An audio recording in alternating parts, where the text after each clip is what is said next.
Kerala Congress M എന്ന് പറയുമ്പോൾ മുന്നണിയിലുണ്ടെങ്കിൽ തന്നെയും ഇപ്പോൾ നിയമസഭയിലില്ലാത്ത ഒരു പ്രതിപക്ഷമാണ്. ആ പ്രതിപക്ഷത്തെ ഈ കേരളത്തിലെ പുതിയ ഗവൺമെൻറ് എന്നാണ് അവർ പറയുന്നത്. ആ ഗവൺമെൻറ്റിനെ കുറിച്ചുള്ള വിലയിരുത്തൽ എന്താണ്? അല്ല, ഞങ്ങൾ ഇടതുപക്ഷ ജനാധിപത്യ മുന്നണിയെ സംബന്ധിച്ച് അല്ലെങ്കിൽ കേരള കോൺഗ്രസ് പാർട്ടിയെ സംബന്ധിച്ച് ഒരു പുതിയ ഗവൺമെന്റ് കേരളത്തിൽ രൂപീകൃതമായി. അത് ജനാധിപത്യത്തിലെ എന്താണ് ചില നന്മകളും പോരായ്മകളും ഉണ്ട്. ജനാധിപത്യത്തിനൊരു ഒരു നന്മയുണ്ടെന്ന് പറയുന്നത് ജനങ്ങളുടെ അഭിലാഷം നിറവേറ്റപ്പെടും എന്നുള്ളതാണ്. പക്ഷെ അതിനൊരു ദോഷവുമുണ്ട്.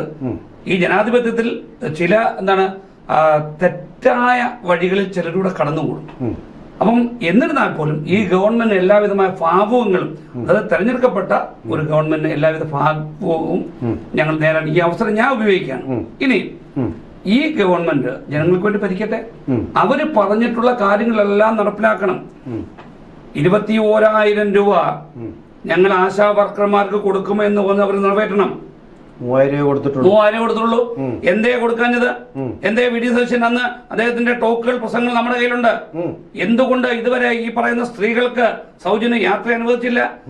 ഈ 5 ലക്ഷം രൂപ ഇവിടുത്തെ ഓഫീസർക്കെതിരായ ആൾക്കാർക്ക് കൊടുക്കുമെന്ന് പറഞ്ഞു.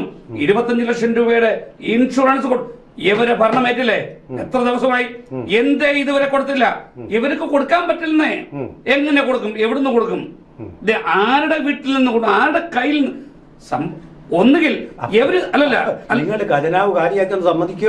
അല്ല, ഖജനാവ് കാര്യമൊക്കെ എന്നെ പിന്നെ രാജൻ ചേട്ടാ നിങ്ങൾ കേൾക്കൂ. നിങ്ങളെ പോലെ ഒരു മുതിർന്ന മാധ്യമപ്രവർത്തന മുന്നിൽ നിന്ന് ഞാൻ സംസാരിക്കുമ്പോൾ ഞാൻ ഇവിടെ സംഭവിക്കുന്ന എന്റെ ഒരു മകൻ എന്നോട് ചോദിച്ച ചോദ്യമുണ്ട്. പപ്പേ, ഇതേപോലെ പൈസ KSRTCയില് പൈസ സൗജന്യമാക്കുമ്പോൾ അതുമൂലം ഉണ്ടാക്കുന്ന നഷ്ടം എങ്ങനെ കോമ്പൻസേറ്റ് ചെയ്യുന്ന അവർ ചോദിച്ചത്. അപ്പൊ അതിന് മറ്റൊരു നികുതി വരുമാനം കണ്ടെത്തേണ്ടി വരും. അത് മനസ്സിലായല്ലേ?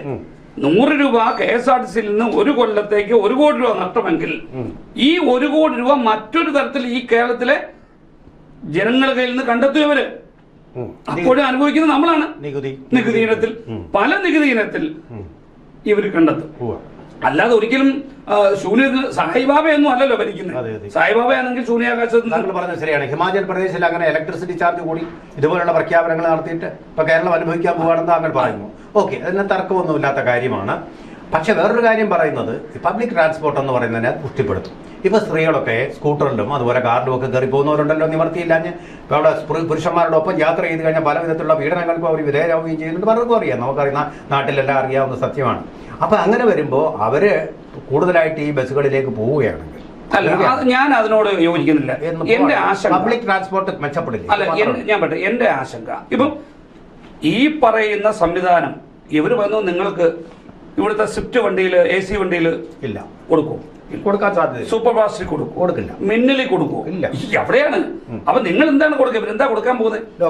ലോക്കൽ ബസ്, ഓർഡിനറി ബസ്സിനകത്ത് ലോക്കൽ ബസ് കൂടുതലുള്ളത് ആയുന്ന് കയറി എന്റെ വീട്ടിന് ആയുന്ന് കയറി നിലമേലിറങ്ങാം. അതിനപ്പുറത്ത് വേറെ വഴിക്ക് പോകാൻ പറ്റത്തില്ല. മനസ്സിലായി? അവിടുത്തെ അപ്പം അതെപ്പോഴാ? രാവിലെ 11 മണിക്കൊരു വണ്ടി, ഉച്ചയ്ക്ക് 2 മണിക്കൊരു വണ്ടി, വൈകിട്ട് 4 മണിക്ക്. 3 വണ്ടിയെ കാണും. ഈ സമയത്താണോ എന്റെ ഭാര്യക്ക് യാത്ര ചെയ്യേണ്ടത്? അപ്പൊ എന്റെ ഭാര്യ എന്ത് ചെയ്യും? സ്വന്തം വാഹനം ഉപയോഗിക്കും. ഇത് ഒരു പ്രഖ്യാപനമായി നിലനിർത്തും. നല്ലൊരു ആശയമാണ്. പക്ഷെ ഇതാണ് ഇവർക്ക് ഏറ്റവും കൂടുതൽ തിരിച്ചടി ഉണ്ടാകാൻ പോകുന്ന, ബാധ്യതയാകാൻ പോകുന്ന 5 ഗ്യാരണ്ടികൾ. എന്തേ ഇവര് ബാക്കി ഗ്യാരണ്ടി പ്രഖ്യാപിക്കാഞ്ഞ്? ഇന്നതാ 2ാമത്തെ മന്ത്രിസഭ യോഗം ചേരുകയാണ്. ചേർന്നു. അപ്പൊ ഈ 2ാമത്തെ മന്ത്രിസഭ യോഗത്തിൽ മഞ്ഞക്കുറ്റി നീക്കാന്ന് പറഞ്ഞാൽ ഞാൻ ചോദിക്കട്ടെ, ആക്കാത്ത ധൃതി എന്ന് ചോദിച്ച ഉമാ തോമസിന്റെ കാര്യം നമുക്കറിയാം. ഉമാ തോമസ് പറഞ്ഞു വീണപ്പോൾ ധൃതി ഉണ്ടായി അവരെ ആശുപത്രി എത്തിക്കാൻ. ആ ധൃതി വേണ്ടേ? നാടോടുമ്പോ നടുവേ ഓടണ്ടേ? അതിനാണ് ഈ ഗവൺമെന്റ് അത്തരത്തിലൊരു നിലപാടുമായി മുന്നോട്ട് പോയത്. ഞാൻ പറയുന്നു, നിങ്ങൾ ചോദിച്ചു, അടുത്ത 5 വർഷക്കാലം ഈ ഗവൺമെന്റിനെതിരെ വരുന്ന ഏറ്റവും വലിയ സമരങ്ങൾ ഈ ഇന്ദിരാഗാന്ധിയും ഉമ്മൻചാണ്ടി ഗ്യാരണ്ടി ആയിരിക്കും. നടപ്പിലാക്കാൻ പറ്റില്ല. ഉട്ടോപ്യൻ ആശയങ്ങളെന്ന് നമ്മൾ പണ്ട് ചരിത്രത്തിൽ പഠിച്ചിട്ടുണ്ട്. അതായത് ഒരിക്കലും നടപ്പിലാക്കാൻ പറ്റാത്ത ആശയങ്ങൾ. സമാനമായിട്ടാണിത്. നടപ്പിലാക്കാൻ പറ്റുമോ? ഇന്ന് ഞാൻ അങ്ങനെ ഈ പറയുന്ന ഈ സർക്കാരിന് ധൈര്യമുണ്ടായിരുന്നെങ്കിൽ, ആദർശമുണ്ടെങ്കിൽ 21,000 രൂപ ഇന്നലെ പ്രഖ്യാപിക്കണമായിരുന്നു. ഇപ്പൊ എനിക്കൊന്ന് 7, 3, 10 ആയിട്ടുള്ളു ആശാവർക്കർമാരുടെ. ബാക്കി ഈ പറഞ്ഞ ബാക്കി ഗ്യാരണ്ടികൾ എന്തേ പ്രഖ്യാപിച്ചില്ല? എന്നൊരു പ്രഖ്യാപിക്കാൻ പറ്റുന്നില്ല ഓക്കെ. ഒരു കാരണവശാലും. ഈ യുട്ടോപ്പിയ എന്ന് പറയുന്നത് ചരിത്രത്തിൽ നിന്നല്ല, നമ്മുടെ നവോത്ഥാന കാലത്തെ ഒരു കൃതിയുടെ പേരാണ് യുട്ടോപ്പിയ എന്ന് പറഞ്ഞാൽ. എല്ലാം മനുഷ്യന്റെ ആഗ്രഹം അനുസരിച്ച് തന്നെ പ്രവർത്തിക്കുന്ന ഒരു രാഷ്ട്രത്തെക്കുറിച്ചുള്ള, ക്ഷേമരാഷ്ട്രത്തെക്കുറിച്ചുള്ള സങ്കല്പം, അതിലേക്ക് എത്താൻ നമുക്ക് പ്രായോഗികമായിട്ട് സാധ്യമല്ല. അത് നമ്മളെ കേരളത്തെ പോലുള്ള ഒരു സംസ്ഥാനത്തിന്, അല്ലെ ഇന്ത്യയെ പോലുള്ള സംസ്ഥാനം, ഇപ്പം അവർ തന്നെ പറയുന്ന ഒരു കണക്കുണ്ട്, 6 ലക്ഷം കോടി രൂപയുടെ എന്താണ് കടം ഉണ്ട് എന്ന് പറയുന്നു. ഖജനാവ് കാലിയാണെന്ന് പറയുന്നു. ധവളപത്രം ആകട്ടെ, അല്ല ഇത് പണ്ടും ധവളപത്രം ഇറക്കിയിട്ടുണ്ട്. ബഹുമാനായ ഉമ്മൻചാണ്ടി സാറ് കേരളം വിട്ടു പോയപ്പോൾ, കേരളത്തിലെ ഭരണം അവസാനിപ്പിച്ചു പോയ ആദ്യം പിണറായി വിജയൻ ഗവൺമെന്റും ഇതേപോലെ ധവളപത്രം ഇറക്കിയിട്ടുണ്ട്. വേണം, പക്ഷേ ഒരു ഗവൺമെന്റ് അവർക്ക് ആകുന്ന കാര്യങ്ങളെ ചെയ്യാൻ പറ്റത്തുള്ളൂ. ആളുകളെ പറഞ്ഞു പറ്റിച്ചിരിക്കുകയാണെന്ന് വരുമോ? തീർച്ചയായിട്ടും സമരങ്ങളുടെ ഒരു വേലിയേറ്റമായിരിക്കും ഉണ്ടാകുമെന്ന് നിങ്ങൾ ഉൾപ്പെടെ എല്ലാവരും, അല്ല ഞങ്ങൾക്കും ചെയ്യാതിരിക്കാൻ പറ്റത്തില്ല. ഞങ്ങൾ ജനങ്ങളോടൊപ്പം ചേർന്ന് നിൽക്കുകയാണ്. ജനങ്ങളോടൊപ്പം നിൽക്കുന്ന ഒരു രാഷ്ട്രീയ പാർട്ടി എന്നാലും ഞങ്ങൾക്ക് ആ സമരത്തിൽ പങ്കാളിയാകേണ്ടി വരും. ഓക്കെ. ഇനി ഞാനൊരു പ്രത്യേക കാര്യം ചോദിക്കട്ടെ, താങ്കളുടെ അഭിപ്രായക്കാര്യത്തിൽ ആദ്യത്തെ സത്യപ്രതിജ്ഞാ ദിവസം തന്നെ ഈ മുഖ്യമന്ത്രി പോകേണ്ടി വന്നത് അദ്ദേഹത്തിന് കാരണങ്ങളുണ്ടാകാം. ബിഷപ്പ് ഹൗസിലേക്ക്. ബിഷപ്പ് എന്ന് പറഞ്ഞു കഴിഞ്ഞാൽ ക്രിസ്ത്യൻ മതത്തിൽ തന്നെ പല വിഭാഗങ്ങളുണ്ട്. ആ ഒരു വിഭാഗത്തിൻ്റെ അരമനയിലേക്ക് ആദ്യ ദിവസം തന്നെ പോവുക, ബിഷപ്പ് ഹൗസിലേക്ക് പോവുക, അതൊരു ശരിയായിട്ടുള്ള എന്താ താങ്കളുടെ അഭിപ്രായം? അദ്ദേഹം ഒരു ആപ്തവാക്യമുണ്ട്. അദ്ദേഹം പ്രതിപക്ഷ നേതാവായപ്പോ എന്താണ് ഓർമ്മയുണ്ട്? താങ്കൾക്ക് ഓർമ്മ കാണോ? ഇങ്ങനെ എന്തോ നേതാക്കന്മാര്, സമുദായ നേതാക്കന്മാരെ തിണ്ണ നിരങ്ങാൻ പോകരുതെന്നും അവര് ഇരിക്കാൻ പറഞ്ഞാൽ കിടക്കരുതെന്നും അദ്ദേഹം പറഞ്ഞു. ഇപ്പൊ അദ്ദേഹം ഇരിക്കാൻ പറയണ്ട, ഇരിക്കുന്നതിന് മുന്നേ കിടക്കുന്ന മുഖ്യമന്ത്രിയായിട്ടാ വരുന്നത്. ഇപ്പൊ അതിന് ഞാനിത് ഒരു കോൺഗ്രസിന്റെ നേതാവിനോട് ചോദിച്ചിരുന്നു, മുഖ്യമന്ത്രിയുടെ അടുപ്പമുള്ളത്. അദ്ദേഹം പറഞ്ഞത് ഇത് ശരിക്കല്ല നിങ്ങളത് കോട്ട് ചെയ്യുന്നത്. അദ്ദേഹം പറഞ്ഞത് തെരഞ്ഞെടുപ്പ് കാലത്ത് ഞാൻ സമുദായ നേതാക്കന്മാരുടെ തിണ്ണ നിരങ്ങാൻ പോറില്ല. അപ്പൊ അത് ഒന്നും മാത്രമല്ല പറഞ്ഞത്, ഈ അരമനയിലേതോട് തുടക്കം മാത്രമാണ്, ഇങ്ങനെ അങ്ങോട്ട് ശിവഗിരി, അതുപോലെ ദേവലോകം, ഇവിടെ എല്ലാം അങ്ങോട്ട് വരരുതെന്ന് NSS പെരുന്നക്കാര് പറഞ്ഞിട്ടുണ്ട്. ഇവിടെ അങ്ങും വരരുത്, ഇതിന്റെ ഗേറ്റിനകത്ത് വരരുതെന്ന് പറഞ്ഞിട്ടുണ്ട്. അങ്ങനെ പറഞ്ഞിട്ടുണ്ട്. പിന്നെ അവിടെ വരരുതെന്ന് പറഞ്ഞിട്ടുണ്ട്. ശരി.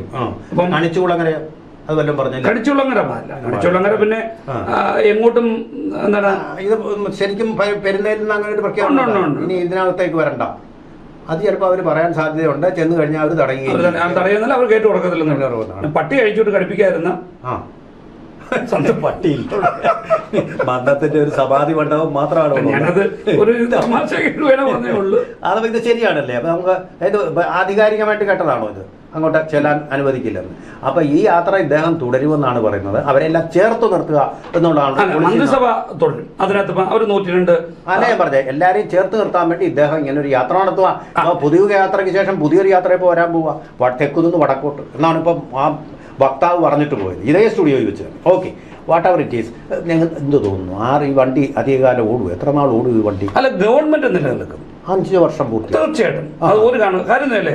കോൺഗ്രസിന് ജയിച്ചു വന്ന പുതിയ MLA-മാരുണ്ട്, അവർക്കൊന്നും മറ്റൊരു ഓപ്ഷൻ ഇല്ല.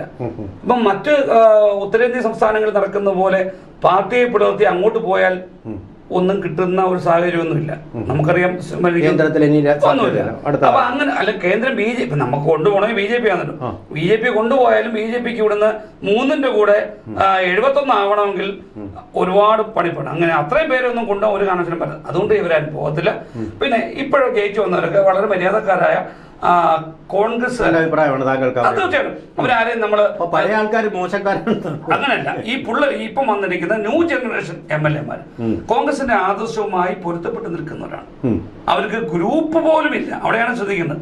ഉമ്മൻചാണ്ടിയുടെ മകൻ അദ്ദേഹം അതൊരു പ്രധാനപ്പെട്ട താങ്കൾ അത് പറഞ്ഞുകൊണ്ട് ഞാൻ ചോദിക്കുക, ഈ ചാണ്ടി ഉമ്മൻ ഒരു ഒരു മന്ത്രിസ്ഥാനം അർഹിക്കുന്ന ആളായിരുന്നില്ലേ? അദ്ദേഹത്തിനെ ഒഴിവാക്കിയത് ഇന്ന് അവിടുന്ന് പുതുപ്പള്ളിയിൽ നിന്ന് അദ്ദേഹത്തിന്റെ ഒരു ജാഥ എന്ന് പറഞ്ഞാൽ അങ്ങനെ തന്നെയാണ്.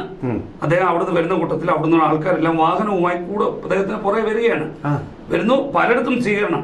അദ്ദേഹത്തിന് പുതുപ്പള്ളി, അങ്ങനെ അത് ആ വരുന്ന തിരുവല്ല തുടങ്ങി ആയൂര്, ചടയമംഗലം, നിലമേൽ തുടങ്ങിയിടത്തെല്ലാം സ്വീകരണം ഒരുക്കിയിട്ടുണ്ട്. പക്ഷെ അദ്ദേഹം പറയുന്നുണ്ട് എനിക്ക് അങ്ങനെ അനൗൺസ്മെന്റും കാര്യങ്ങളൊന്നും വേണ്ട, പക്ഷെ ആരെങ്കിലും സ്വീകരിക്കാൻ നിന്നാ ഞാൻ ഇറങ്ങാം എന്ന് പറയുന്നു. സൈക്കിളിൽ പ്രചാരണം നടത്തി ജയിച്ച ആളാണ്. ഒരു വേറിട്ട നടപടി നടത്തി എന്നുള്ളതേ ഉള്ളൂ. പിന്നെ ചണ്ടി ഉമ്മൻ നമ്മൾ തള്ളിക്കളയാൻ പറ്റുന്ന ഒരു വ്യക്തിത്വം. എന്തുകൊണ്ട് മന്ത്രിസ്ഥാനം കൊടുത്തില്ല? താങ്കൾക്ക് അതിനെക്കുറിച്ച് വിഷമമുണ്ടോ? എന്താ വിഷമമല്ല, ഒരു അനീതിയാണ് അത് വ്യക്തമാണ്. നിയമസഭാ സാമാജികരുടെ കണക്കെടുത്തപ്പോൾ ഇദ്ദേഹം പറഞ്ഞ എന്താണ്, ആര് വന്നാലും കുഴപ്പമില്ല, അതാണ് പ്രശ്നം. അത് അദ്ദേഹത്തിന്റെ ജെന്യൂനിറ്റിയാണ്. കേരള പൊതുസമൂഹത്തിന് മുന്നിൽ അദ്ദേഹം, ഞാൻ ഇന്ത്യൻ നാഷണൽ കോൺഗ്രസ് ഇന്നും പറയുന്നുണ്ട്, ഞാൻ 26 കൊല്ലം എന്റെ അപ്പൻ ഉള്ളപ്പോഴും ഇല്ലാത്തപ്പോഴും 26 കൊല്ലം കണക്കാതെ ഞാൻ അത് കേട്ടത്, 26 കൊല്ലം ഒരു സ്ഥാനവുമില്ലാതെ ഈ പാർട്ടിക്ക് വേണ്ടി 3000 കിലോമീറ്റർ ഈ പറയുന്ന രാഹുൽ ഗാന്ധി ചെയ്ത യാത്രയിൽ അദ്ദേഹത്തെ അനുഗമിച്ച ഒരു വ്യക്തിയാണ്. എനിക്കുള്ള പാർട്ടി കോൺഗ്രസ് ആണ്, ഒരു സ്ഥാനമില്ലെങ്കിലും ഞാൻ കോൺഗ്രസിൽ നിൽക്കും എന്ന് പറഞ്ഞ ഒരു എന്താണ് ആദർശനായ ഒരു MLA ആണ്. ആ സ്ഥാനത്താണ് എനിക്ക് മുഖ്യമന്ത്രി സ്ഥാനം കിട്ടിയില്ലെങ്കിൽ ഞാൻ പോകും എന്ന് പറഞ്ഞ ആൾക്കാർ, അങ്ങനെയുള്ള ആളാണ് ഇപ്പൊ മുഖ്യമന്ത്രി ആയിട്ടിരിക്കുന്നത്. ഇനി ഇപ്പം പറ്റിയ എന്താണെന്ന്, ഇദ്ദേഹം ആരെയും അനുകൂലിച്ചില്ല. അതാണ് അദ്ദേഹത്തിന് പറ്റിയ ഈ പണ്ട് ഞങ്ങളുടെ നാട്ടിൽ നിന്ന് ഒരാൾ ഇന്ത്യൻ നാഷണൽ കോൺഗ്രസിലേക്ക് പോയി. കോൺഗ്രസ് ചെയ്തപ്പം ഒരു മാധ്യമപ്രവർത്തകൻ ചോദിച്ചു, നിങ്ങൾ ഏത് ബർത്തിലാണ് കയറിയെന്ന്. മനസ്സിലായ എന്താണ്? ഏത് ബർത്തിലാണ്, അതായത് ഒരു ട്രെയിനിന്റെ ഏത് ബർത്തിലാണ് നിങ്ങൾ കയറി, ഏത് ബോഗിയിലാണ് നിങ്ങൾ കയറിയെന്ന്. കോൺഗ്രസിൽ ഒരുപാട് ബോഗികളുണ്ട്. അത് ശരി, അത് ശരി. അപ്പൊ അങ്ങനെയുള്ള ലോബികളുണ്ട്. ആ ബോഗിയിൽ കയറാത്തതിന്റെ പ്രശ്നമാണ്, ലോബിയിൽ കയറാത്തതിന്റെ പ്രശ്നമാണ്. ഗ്രൂപ്പിന്റെ ഭാഗമാകാത്തവർക്ക് പുരസ്കാരം കിട്ടാത്തതുപോലെ തന്നെ ഇദ്ദേഹം ഒരു ഗ്രൂപ്പിന്റെയും അല്ലെങ്കിൽ ഒരു ക്യാമ്പിന്റെയും ഇദ്ദേഹത്തിന്റെ പേര് പറയാൻ RC ഇല്ല, ഇദ്ദേഹത്തിന്റെ പേര് VD ഇല്ല, ഇദ്ദേഹത്തിന്റെ പേര് പറയാൻ KC ഇല്ല, AK ആന്റണി ഇല്ല. AK ആന്റണിയുടെ വാചകത്തിനൊക്കെ ഇപ്പം പണ്ടത്തെ വില കുറവാണല്ലോ. ആ വിഷയം പാണക്കാട് തങ്ങളുടെ വാക്കിനാണോ? ഇപ്പൊ കേരളത്തിലെ ഹൈക്കമാൻഡ് അദ്ദേഹമാണോ? അല്ല, അങ്ങനെ ആ രീതിയിലേക്ക് ചർച്ച ചെയ്യാൻ കൊണ്ടുപോകാൻ ഞാൻ കാര്യമൊന്നുമല്ല. അവര് കാലാകാലം ഇപ്പൊ CP ജോൺ എന്ന് പറയുന്ന വ്യക്തി എടുത്തു പറയുന്ന ഒരു കഥാപാത്രം, അദ്ദേഹത്തിന് 5 വർഷക്കാലം മന്ത്രിസഭയിൽ അംഗത്വം കൊടുത്തു. അദ്ദേഹം UDFന്റെ സെക്രട്ടറിയാണ്. അവര് അദ്ദേഹത്തിന്റെ ക്വാളിറ്റി, അദ്ദേഹത്തിന്റെ പോയിന്റ് പറയുന്നത്, തുടങ്ങിയ നാൾ മുതൽ ഇന്ന് വരെയും നാട്ടും തുപ്പും സഹിച്ച് വിറക് വെട്ടി വെള്ളം കോരി ഈ മുന്നണിയിൽ നിന്ന ആളാണ്. അദ്ദേഹത്തിന് കൊടുത്തു. അപ്പൊ എന്താണ്, അവരോടൊപ്പമുള്ള വിധേയത്വത്തിന് അദ്ദേഹത്തിന് ഒരു മന്ത്രിസ്ഥാനം കൊടുത്തു. അദ്ദേഹം അർഹനാണ്, ഒരിക്കലും അദ്ദേഹം അർഹനല്ല എന്ന് പറയുന്നത്, അദ്ദേഹം അർഹനാണ്. വിവരമുള്ള വിദ്യാഭ്യാസമുള്ള കാര്യങ്ങളെ അപഗ്രഥിച്ച് പറയുന്ന, പണ്ട് എനിക്ക് തോന്നുന്നു നമ്മുടെ ആസൂത്രണ ബോർഡിന്റെ മെമ്പറൊക്കെ. അപ്പൊ അതുപോലെ അദ്ദേഹത്തിന് വേണ്ടി UDF പറയുന്നത് പോലെ ഇദ്ദേഹത്തെ ചേർത്ത് നിർത്താൻ ഒരാളുണ്ടായില്ല, ഒരു സ്പോൺസർ ഉണ്ടായില്ല. തലതൊട്ടപ്പൻ, അതാണ് അതിന്റെ തലതൊട്ടപ്പൻ ഉണ്ടായിരുന്നില്ല എന്നുള്ളതാണ്. പക്ഷെ അദ്ദേഹം കരയുന്നുണ്ട്. ഇന്നലെ അദ്ദേഹത്തിന്റെ ആ വീഡിയോ കാണണം. അദ്ദേഹത്തിന്റെ പിതാവിന്റെ കല്ലറയിൽ ചെന്ന് കിടന്ന് അദ്ദേഹം നെഞ്ചത്തടിച്ച് കരയാണ്. ആ വീഡിയോ ഉണ്ട്. അപ്പോ ഈ മൗനം എന്ന് പറയുന്നത് മൗനം മൗനം വാചാലമാണ്. മൗനം പ്രതിഷേധത്തിന്റെ ഏറ്റവും വലുതാണ്. തിരസ്കരിക്കുക, നിഷേധിക്കുക എന്ന് പറയുന്നതും വളരെ വലുതാണ്. ഒരാളെ എനിക്ക് പ്രിയപ്പെട്ട രാജേന്ദ്രൻ പന്തളത്തെ എനിക്ക് ഒഴിവാക്കണമെങ്കിൽ താങ്കളെ തിരസ്കരിക്കുക, താങ്കളെ ഒഴിവാക്കുക, താങ്കളുമായിട്ട് സംവദിക്കാതിരിക്കുക, താങ്കളെ തെറി വിളിക്കാതിരിക്കുക. അങ്ങനെ ഒരു വിജയമുണ്ട്. അതാണ് അല്ല ഞാൻ പറഞ്ഞത്. നമുക്ക് ഒരു ആളിൽ മറ്റൊരാളിൽ വിജയം കാണണമെങ്കിൽ നമ്മളെ എതിർക്കുന്നവരെ നമ്മൾ തിരസ്കരിക്കുക. അപ്പം ഇന്നലത്തെ അദ്ദേഹത്തിന്റെ ശരീരഭാഷയും അദ്ദേഹത്തിന്റെ ആ ഹൃദയം പൊട്ടിയുള്ള ഹൃദയവിങ്ങലോടുള്ള അദ്ദേഹത്തിന്റെ വിങ്ങലും, അത് ഞാൻ ചോദിട്ടെ, മഞ്ജൻ സാർ മരിച്ചു പോയിട്ട് എനിക്ക് 1.5 കൊല്ലമായിരുന്നു. എന്റെ അമ്മയും മരിച്ചു പോയിട്ടുണ്ട്. ഞാനും പോവും, കല്ലറയിൽ പോവും, പ്രാർത്ഥിക്കും, ഒരു പക്ഷേ 2 തുള്ളി കണ്ണുനീര് വരും. പക്ഷെ അത് ഈ ഒരു പ്രത്യേക ഒക്കേഷനിലാകുമ്പോൾ എന്നാണ് അദ്ദേഹത്തിന്റെ പിതാവിന്റെ മരണം കഴിഞ്ഞിട്ട് 1.5 കൊല്ലമാകുന്നു. ഇന്നലത്തെ ഒറ്റ ദിവസം അവിടെ കഴിഞ്ഞ ദിവസങ്ങളൊന്നും ഇദ്ദേഹം കരഞ്ഞ് നമ്മൾ കണ്ടിട്ടില്ല. അവിടെ ചെന്ന് കിടന്ന് ഇതേ ചങ്ക് പൊട്ടി കരയണമെങ്കിൽ എന്നെ ചതിച്ചു, അല്ലെങ്കിൽ എന്റെ കൂടെ നിന്നവർ ചതിച്ചു, എനിക്ക് ആരുമില്ലാതായി പോയി എന്ന ഒരു വലിയ സഹായഭാവം തീർച്ചയായിട്ടും. പക്ഷെ എനിക്ക് തോന്നുന്നു ഈ മന്ത്രിസഭയിൽ ഇത്രയും ആൾക്കാരെ ഉൾപ്പെടുത്തിയപ്പോൾ അതും കൂടെ ഉൾപ്പെടുത്തിയിരുന്നെങ്കിൽ അത് നീതിയാകുമായിരുന്നു. ആരോട്? ഉമ്മൻചാണ്ടിയോട്. അതായത് ഉമ്മൻചാണ്ടിയുടെ പേര് എപ്പോഴും എടുത്തു പറയുന്നുണ്ട്. PSനെ തിരസ്കരിച്ചതുപോലെ ഏതാണ്ട് തിരസ്കരിച്ചു. അതായത് കുഞ്ഞുഞ്ഞിനെ ഇവർ മറന്നു എന്നാണ് താങ്കൾ. കുഞ്ഞുഞ്ഞിനെ മറന്നു എന്നാണ്, കുഞ്ഞുഞ്ഞിനെ വിറ്റാകാശാക്കി. ഓക്കെ, നമ്മുടെ സമയം അവസാനിപ്പിക്കുന്നതുകൊണ്ട് എന്തായാലും വിജയ് തിരക്കിനിടയിൽ ഇവിടെ വന്നതിന് വളരെയധികം നന്ദി. നമുക്കിതുപോലെ തന്നെ വീണ്ടും സംവാദങ്ങൾ തുടരാം. തീർച്ചയായിട്ടും. Thank you.